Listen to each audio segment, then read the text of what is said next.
इलाहाबाद जो अब प्रयागराज हो चुका है, जिसकी लोकसभा सीट एक समय तक न सिर्फ कांग्रेस का गढ़ समझी जाती थी, बल्कि ये शहर कांग्रेस पार्टी के इतिहास में भी न सिर्फ गहरे संबंध रखता है, बल्कि कई दिग्गज नेताओं की कर्म भूमि भी रह चुका है। नमस्कार, मैं हूं पीयूष और आप देख रहे हैं द चौपाल। प्रयागराज सीट पर अब तक 15 लोकसभा चुनाव और 2 उपचुनाव हो चुके हैं, जिसमें कांग्रेस पार्टी ने सबसे ज्यादा यानी कि 7 बार अपनी जीत दर्ज कराई है।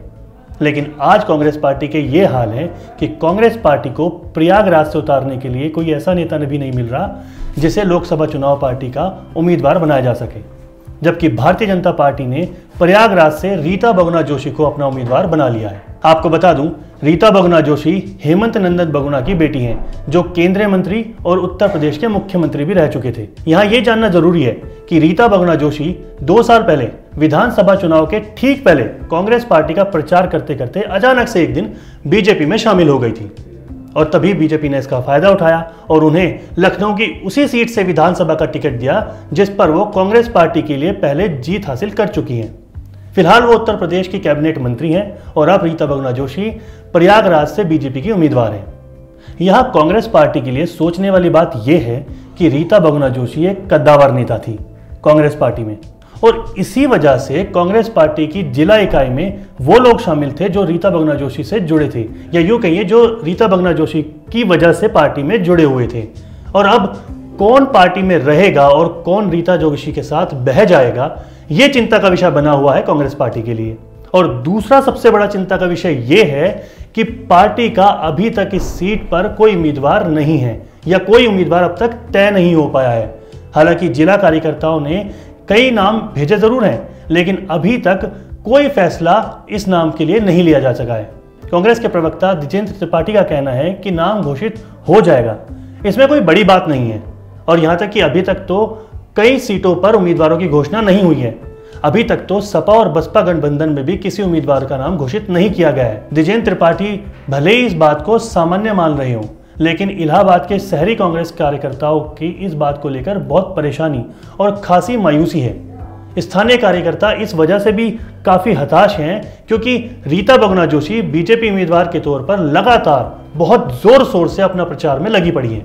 वहीं कांग्रेस पार्टी के एक बड़े नेता ने यह भी कहा कि इलाहाबाद सीट से किसी बाहरी उम्मीदवार पर भी दांव लगाया जा सकता है। वहीं इलाहाबाद के एक पत्रकार का यह कहना है कि कांग्रेस में चुनाव लड़ने के लिए नेताओं की कोई कमी नहीं, हाँ कुछ कार्यकर्ताओं की कमी जरूर है। और चुनावी हाल तो यहां तक हो चुका है कि पिछले कई चुनाव में कांग्रेस दूसरे नंबर पर भी नहीं आ पा रही है, या यूं कहिए किसी मुकाबले में है भी नहीं।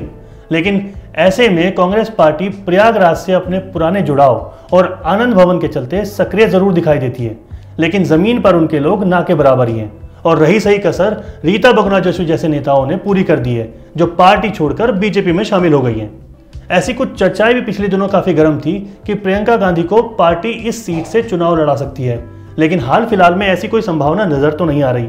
हालांकि लखनऊ के गलियारों में यह खबर जरूर है कि इस चुनाव में कांग्रेस पार्टी ने जिस तरीके से टिकटों की बंटवारा किया है या टिकटों को बांटा है, उसे देखते हुए ये जरूर लग रहा है कि इस बार किसी हाई प्रोफाइल उम्मीदवार को टिकट दी जा सकती है। आपको याद दिला दूं कि इलाहाबाद में राजीव गांधी वाली कांग्रेस ने आखिरी चुनाव साल 1984 में जीता था, जिसमें कांग्रेस पार्टी के उम्मीदवार थे श्री अमिताभ बच्चन। इलाहाबाद में कांग्रेस पार्टी के उपाध्यक्ष रहे अभय अवस्थी कहते हैं कि कांग्रेस पार्टी के पास उम्मीदवारों की कोई कमी नहीं है, लेकिन घोषणा में देरी जरूर हुई है। लेकिन अभी तक तो गठबंधन ने भी अपना उम्मीदवार नहीं उतारा है, तो फिर कांग्रेस पार्टी को ही क्यों कहा जा रहा है कि वो देर कर रही है। हालांकि कांग्रेस के कुछ लोगों का यह भी कहना है कि रीता जोशी के सामने उनके भाई शेखर बहुगुणा को भी इलाहाबाद से उतारा जा सकता है, लेकिन शेखर बहुगुणा कांग्रेस पार्टी के प्रदेश कार्यकारिणी के सदस्य हैं और वरिष्ठ नेता भी रह चुके हैं। कई बार विधानसभा चुनाव लड़ चुके हैं, लेकिन अभी तक उन्हें कोई जीत हासिल नहीं हुई है।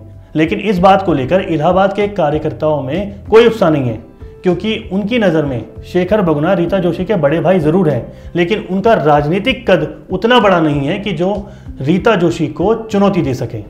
हालांकि इलाहाबाद की सीट का इतिहास न सिर्फ कांग्रेस पार्टी के लिहाज से बल्कि हाई प्रोफाइल उम्मीदवारों की वजह से भी काफी अहम रहा है।